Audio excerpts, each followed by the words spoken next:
The notion of anthropogenic global warming is a fraud. In other words, the idea that the planet is getting warmer and that human activity is somehow responsible is a pseudo-scientific fraud. It's a big lie.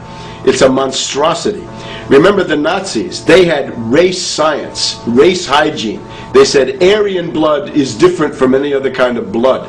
This was, of course, idiocy, a fantastic piece of nonsense. Today, we got something similar. Global warming caused by human activity, and the answer to that is carbon tax plus cap and trade, according to the wishes of Al Gore, Prince Charles, and basically the entire world banking community, the world oligarchy.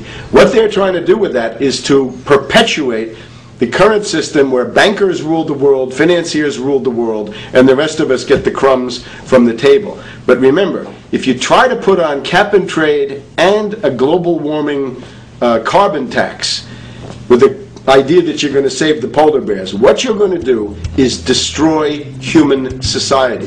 You're going to cause genocide on a massive scale. The deaths will be measured in the hundreds of millions and indeed in the billions. Just the idea of global warming means that there'll be no development for Africa, no development for the poorer parts of Southeast Asia, and no world economic recovery of any kind ever in our entire lifetime. So it's important to expose and fight the pseudo-scientific fraud of global warming. One more point about this. You don't need a climatologist to know that this stuff is a fraud. I'm a historian.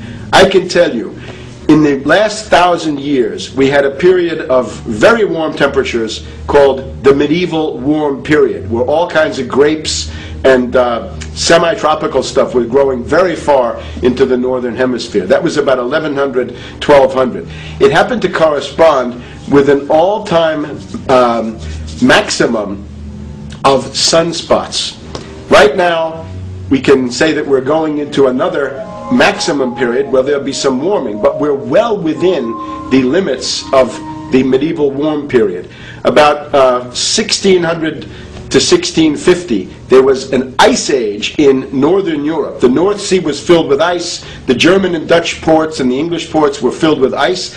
That corresponds to an all-time minimum of sunspot activity, the Spörer minimum and the Maunder minimum. So this has largely got to do with solar activity. We can see that other planets, not just the Earth, are warming slightly as a result of increased solar activity. But we're well within the minimum. So what the oligarchs claim to be an open and shut scientific case is a piece of pseudo-scientific nonsense, and it should be rejected.